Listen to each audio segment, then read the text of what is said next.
Let's see what's cooking. Let's get the facts. Let's see what's cooking. It's time for Yo-Yo Max 12. This is a neck of a swan right here. It's a piece of pretzel. You maybe get 2 necks out of 1 pretzel, depending how long you want it to be. So I take a sharp, just a steak knife with a serrated edge.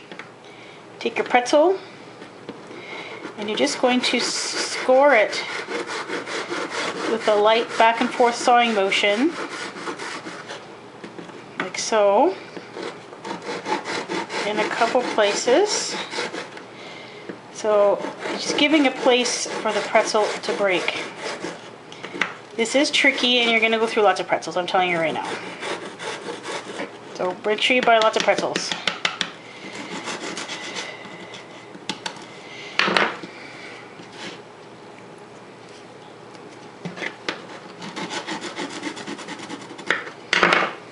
And once you get one piece, the other pieces are a bit easier to get off. There we go. That's good enough. Now there's little bumps here on the pretzels. Just take your knife and you're just going to pare those off gently, like so. And then the inside one, same thing.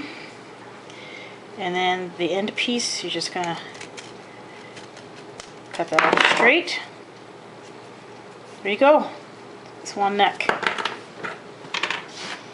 And the other pretzel bits, just put them in a bowl and you can have them for a snack. Then you're going to need some candy melting wafers or white chocolate that's been melted. These are candy melting wafers. They're little candy wafers. They taste a lot like white chocolate, actually. All the flavors taste about the same. All the colors taste about the same. They're sweet. They're sold in little discs. They're easily melted. They harden quickly, and they can even be melted again. I bought these at a bulk food store called the Bulk Barn in Ontario. But they can also be purchased at craft stores, or if you go online, if you look up candy melting wafers. Melted mine in the microwave at 50% power. If it's too thick and it feels like you can't coat something with it properly, then I suggest you add a little bit of shortening, maybe a 1/4 teaspoon of vegetable shortening to it, and stir it up, and it should thin it out nicely. Take your pretzel and dip it into the candy melting wafers.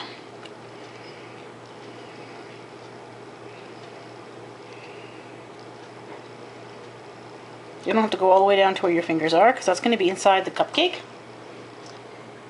Let the excess drip off.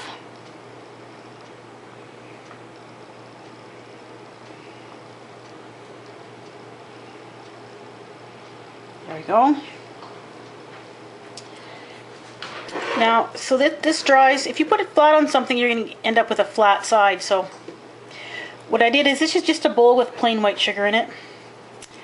And just holding onto this end, because the beak is going to go on here, so you're going to end up not seeing this part anyway. So holding onto it here, just push it into the sugar a little bit gently, and it'll hold it up. If you want, you can just a little bit of candy melting wafer on the spots that you touch to cover them up, and then put this in the refrigerator and let it harden. Now there's a couple of different ways you can do the cupcake. You can just mound on some white icing on the top, or you can do it this way. Take a Ziploc bag, and if those of you who watched my cupcake videos before know exactly what I'm doing here. I'm just putting several layers of sticky tape on the corner of a Ziploc bag to reinforce it. You can use decorator bags with a leaf tip for this, but if you don't have it, this is what you can make. Then take a pair of scissors and cut a little V shape in the tip, like so.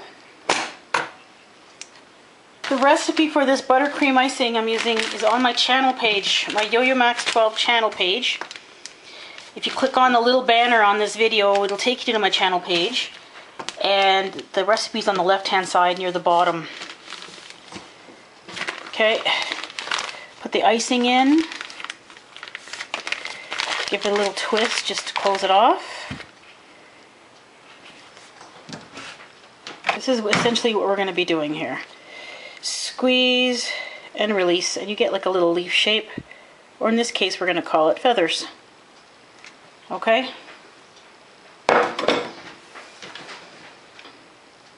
Just going to add layers of feathers to the top of the cupcake. And I'm going to try to make them go like in a backwards direction.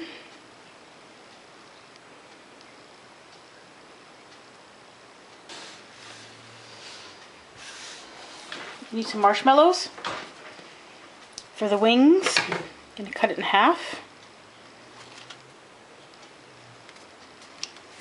Pair of scissors. And you're going to have one sticky side and one not so sticky side. Just flatten them out a bit.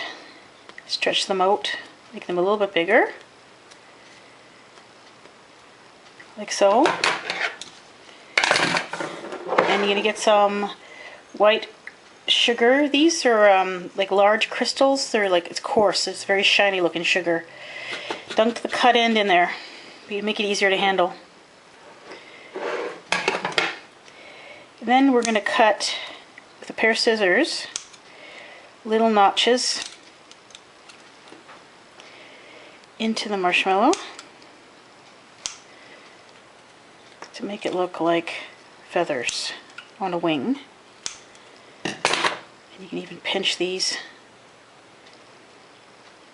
so they're a little bit pointy. And then dunk the whole thing in the sugar again to keep the cut pieces from sticking together. So there's one wing. So you take your swan neck. If you want to kind of you want a little bit of an angle, so you might have to cut some of this piece off. And then some of the candy melting wafers, a little bit dip that, put a little bit on the end here. Sometimes it works better if it's laying down.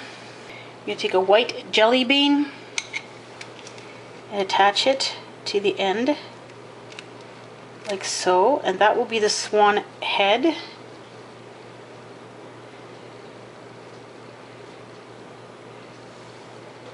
And for the beak,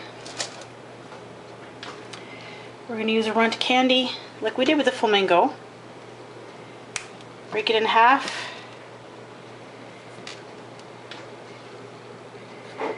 Once again, a bit of candy melting wafer on the end to act as glue, and attach it.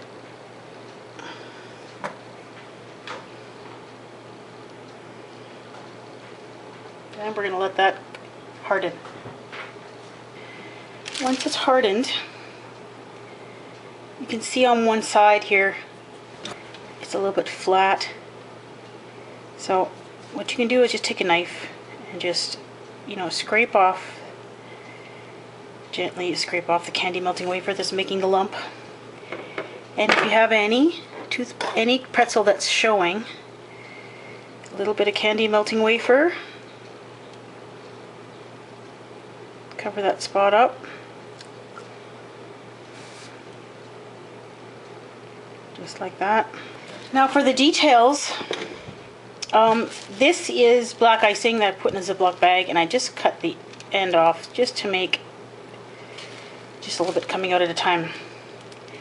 And swans have kind of black around their beak, so that's what I'm going to try to reproduce here.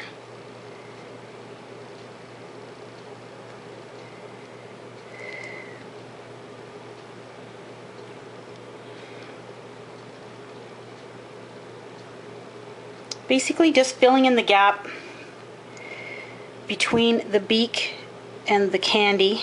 Filling in the gap between the jelly bean and the runt candy all the way around. And for the front of the swan's beak, I'm just going to make a little bit of black going upwards. Little triangle shape. Don't worry about little peaks and things sticking up, because once the icing is dry a bit, that'll go down quite nicely. And then for eyes, we're going to put 2 black eyes, one on this side and one on this side. And once again, don't worry about the shape of them, we'll fix them afterwards. The thing you can do, if you'd like, is to take a toothpick with some candy melting wafer on it and then just fill in some of the space between the head and the neck. Just fill in that gap.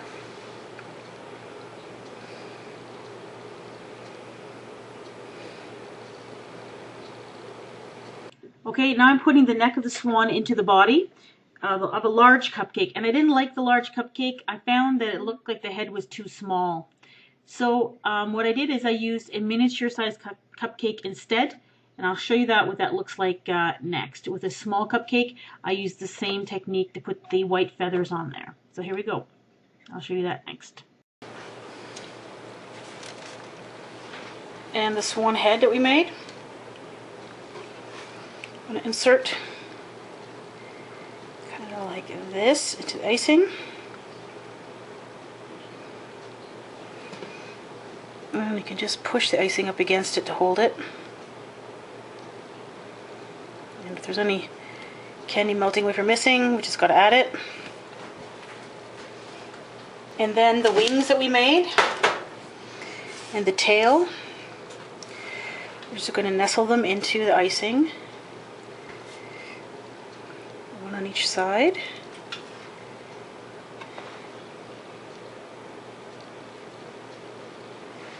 Like so. There's our completed swan. And here they are. You'll notice there's 2 different kinds here. This one I didn't show how I made it, but basically it's a large cupcake, blue icing. I just mounted up some white icing on the top of it and stuck the head in to make it look like a swan swimming on the water. So that's kind of a miniature size cupcake, and then the larger swan on the water. So you can tell me which one you like better. Also, you know, the wings, if you notice, they're kind of like they're flapping.